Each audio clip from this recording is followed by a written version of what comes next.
And welcome back. I'd like to do a little bit of a shout out here. Shout out to, before I begin, Isa Yellen,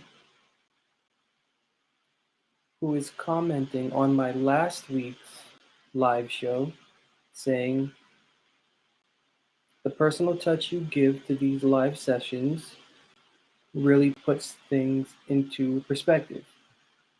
And I did reply, but I want to say just, yeah, it's a bit of a different context.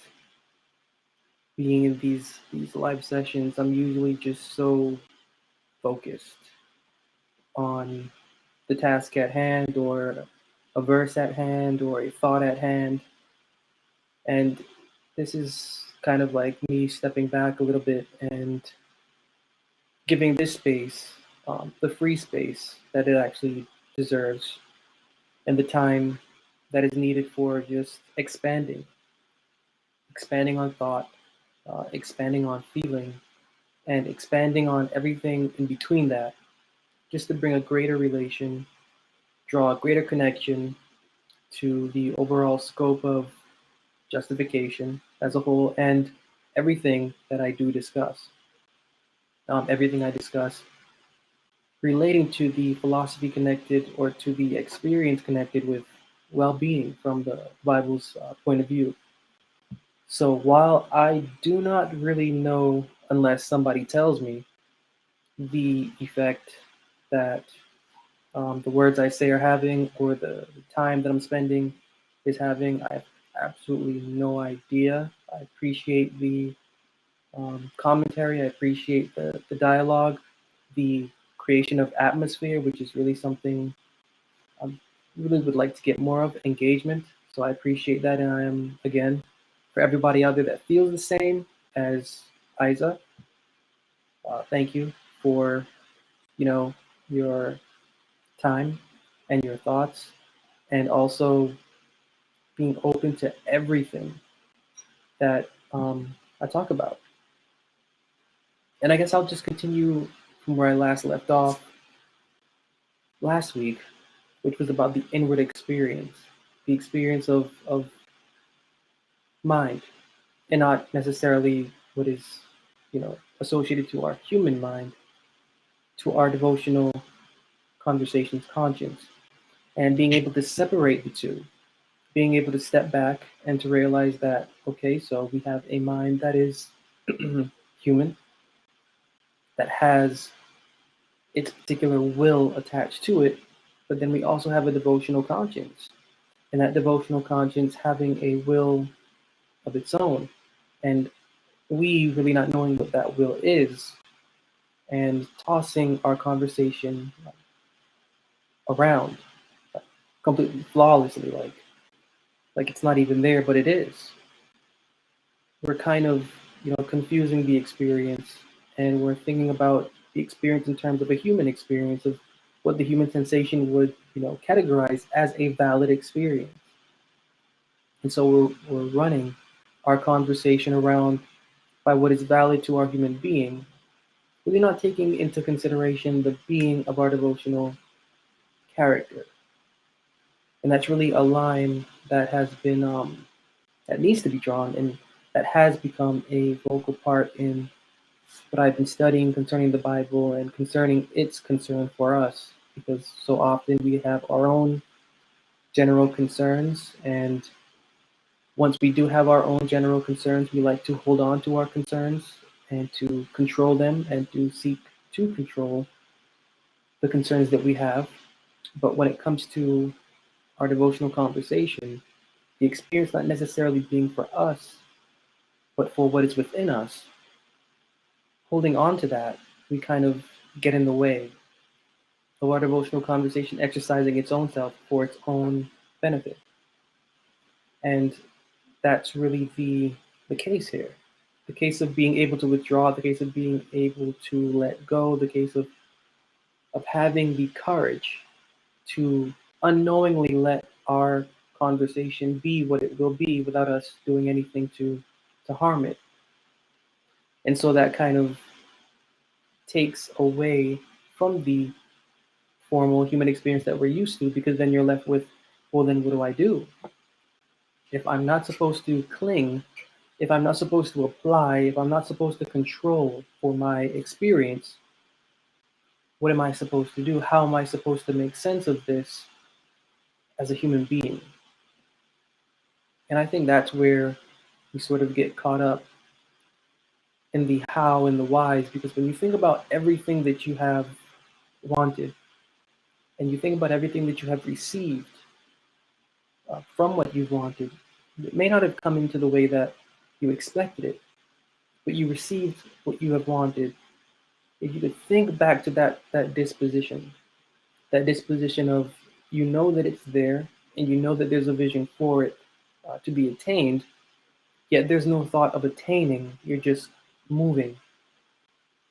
You're moving, and you're letting the influence of what you're understanding that attainment to be move you.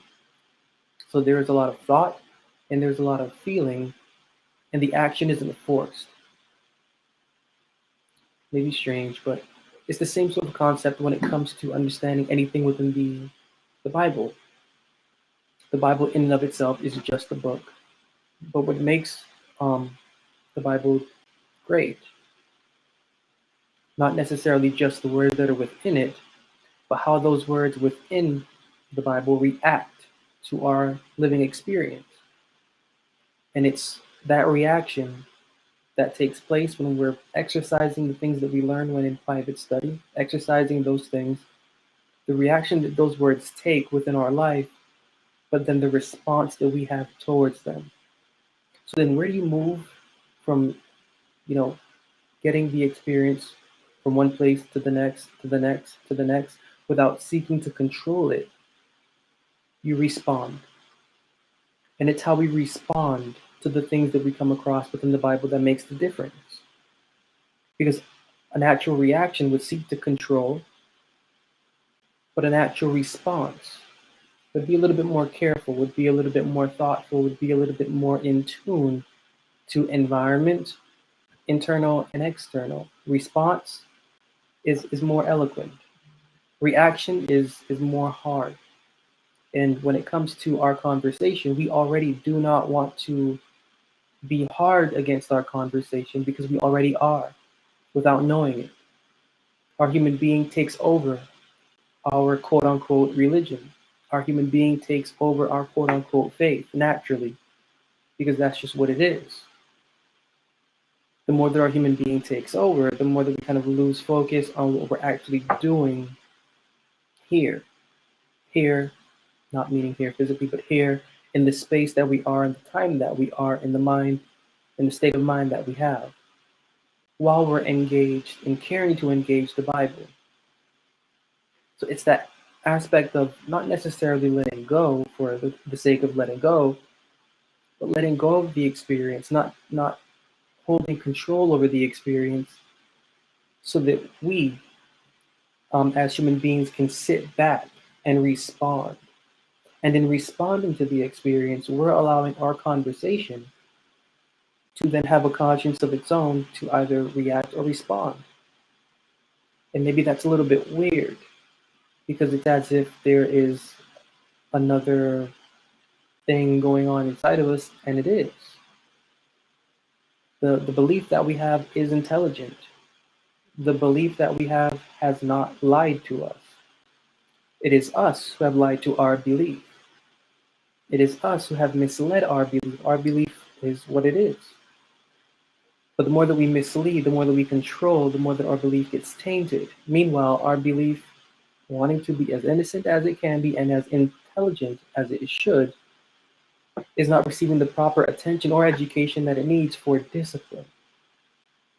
And so as I'm going through Justification, whether on my show or here or in my blog or anywhere, it's about being able to separate ourselves from the experience.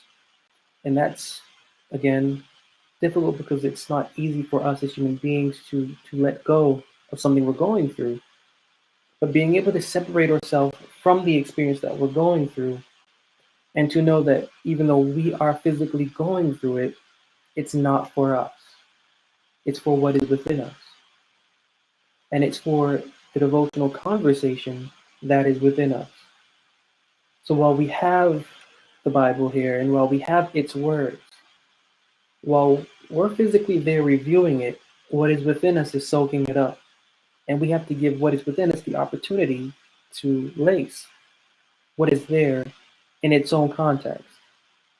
So that means, as I've previously said, being able to enter into a space of emptiness, being able to enter into a space where we are the void for creation, because as Genesis proves, creation can only take place and should only take place and may only take place when void is present.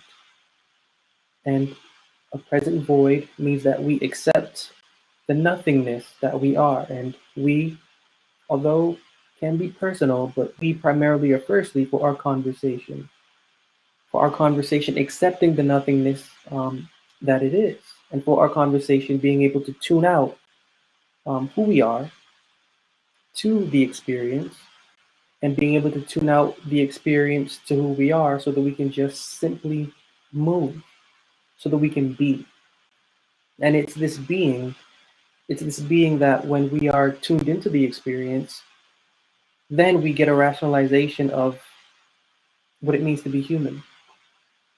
We can take a step back and we can realize our own humanity from observing how our conversation handles its own self.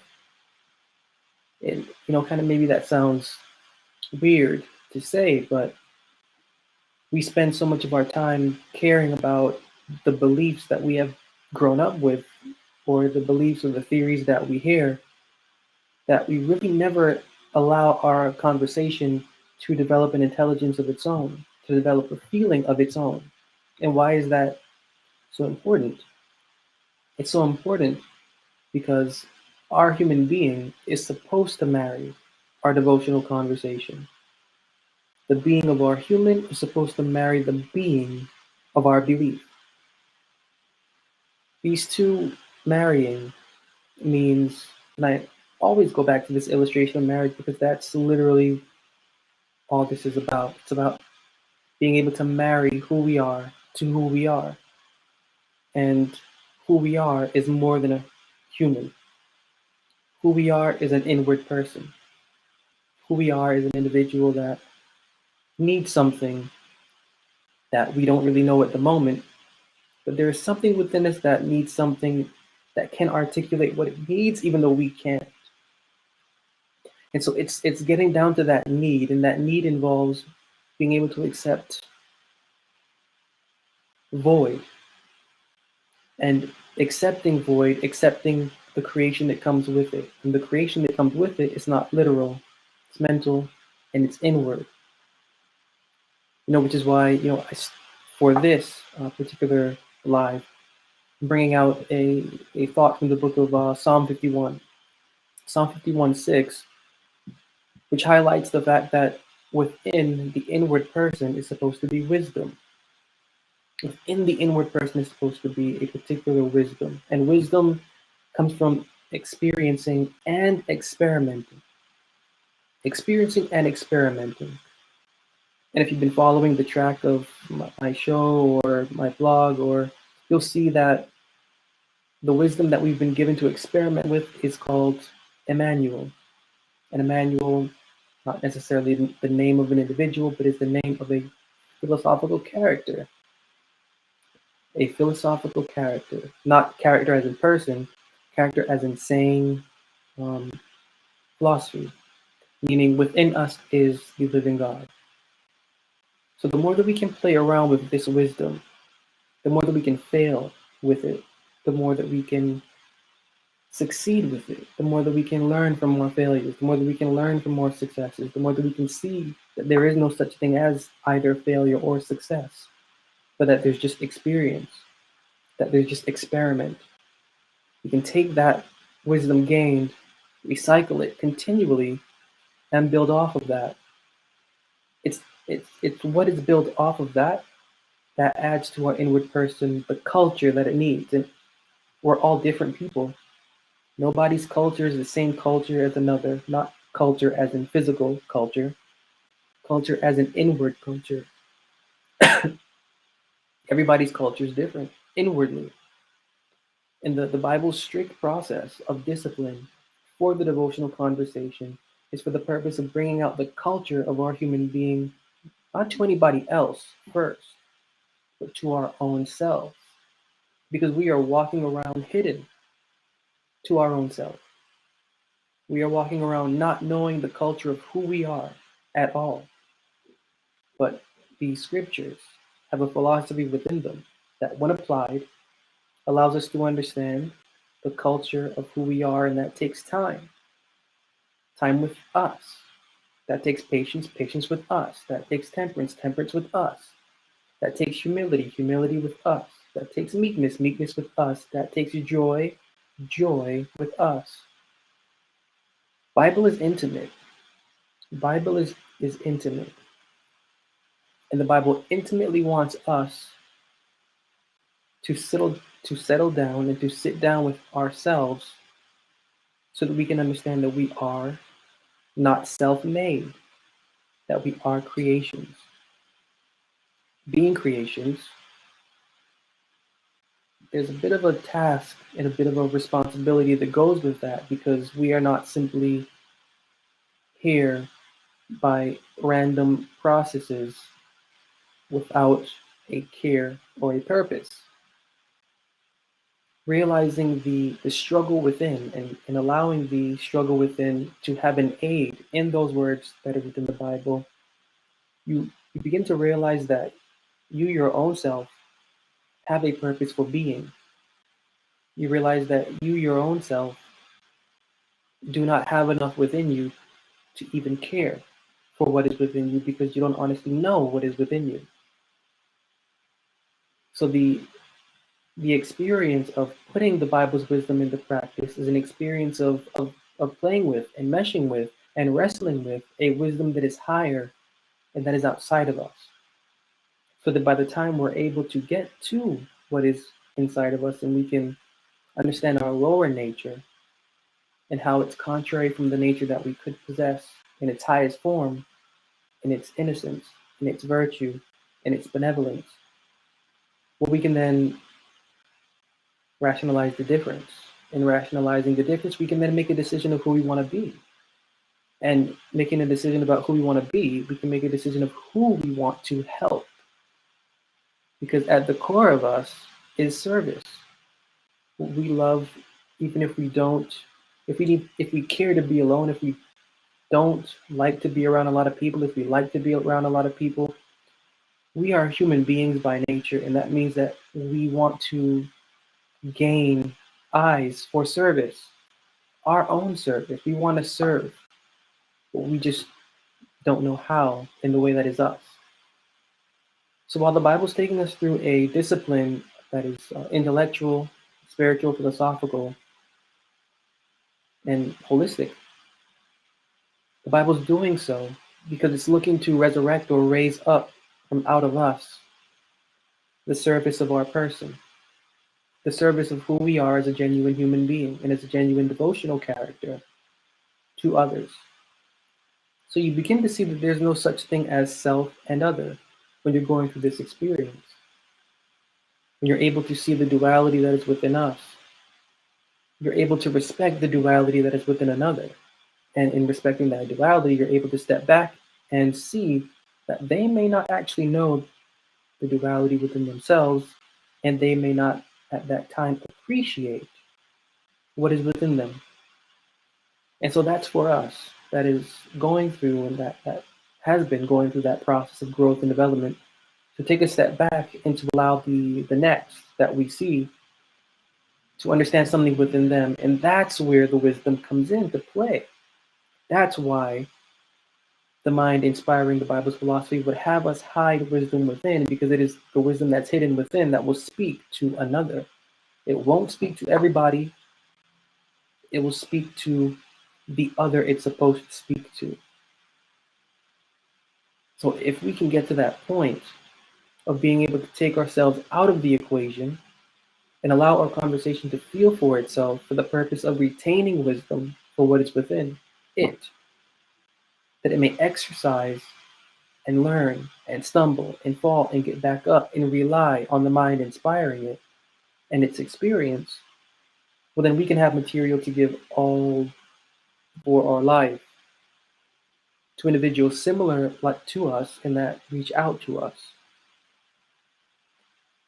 So there's more to, the whole scheme than knowing this, knowing that, not knowing this anymore, not knowing that anymore. There's more to this than theory and to philosophy, because this is a human process of growth and development. But at the core of that human process of growth and development is our devotional conversation, and that, when first developing and enduring its growth,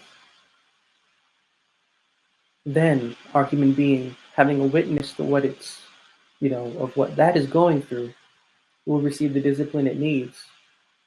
Because while we're witnessing that taking place, we're, meaning our human being, witnessing the growth and development of our conversation's conscience, there is a bit of a respect now for our conversation, because it's going through the fact that it is not what it thinks it is. It's going through, it needs to move on from its path, and it needs to grow up, it needs to develop its own level of awareness, it needs to make note of principles, it needs to do so much to get itself fit for life, that by the time our human being is able to do the same, it can, because it's been witnessing and experiencing at the same time that spiritual holistic growth and development.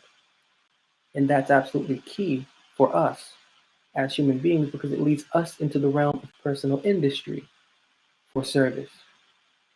So the Bible's like beyond well-rounded when it comes to instructing the human being, and instructing the human being in what is within. So I don't think we can, get rid of that term, what is within. And I'll be looking for your comments on what you also hold to be, what is within, or is there more? Is there less? Is there less than what is demanded of us? Us meaning our conversation. So is it just all right to hold on and to just, push the Bible's narrative aside? Of the Bible letting us know that we are unhealthy, our devotional conversation is unhealthy, pushing that aside and just staying to where we are, being comfortable where we are. Is there growth in that? Is there not? And I think that's where the interesting bit of dialogue takes place, because we grow accustomed to comfort, but you have every page in the Bible letting us know that if we are not uncomfortable, we're not doing anything right. The only bit of success is found in being uncomfortable. So if our conversation is uncomfortable with what it thinks it knows, if our conversation is uncomfortable in no longer believing with what it once believed, well, then that's the pattern of success, because you can take that. You're not just supposed to sit back and think that this is too uncomfortable for me, I can't do this.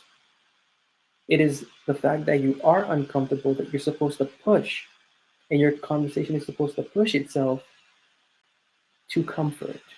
And comfort in the Bible is not, repose. Comfort in the Bible is a term meaning learning. All may take comfort and learn from one another, it says in the book of Corinthians. So when comforting, I am he that comforteth you, it says in the book of Isaiah. The living God can only comfort according to what the living God is. The living God isn't physical. The living God is mind. If the living God is going to comfort, the living God is going to comfort mind. So when comforting, the mind is being exercised. And when the mind is exercised to comfort, that means the mind is being exercised to further understand, to further experiment, to further expand, to further create, to further investigate. That's the comfort that comes from discomfort.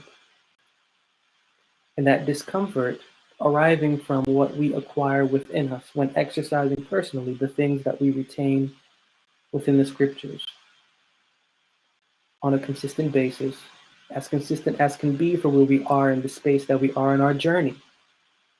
And so I'm going to end now just to take that from this moment through the week is to continue to recycle what is retained for the purpose of being able to separate human experience, human living experience, from living devotional experience, letting the devotional shine for our human being to see and even gawk at or gaze as it goes through what it goes through as an example, for us to remain steadfast in whatever we, in the human context now, are going through, because now we have a foundation and an example. And all stemming from that wisdom that is within the scriptures.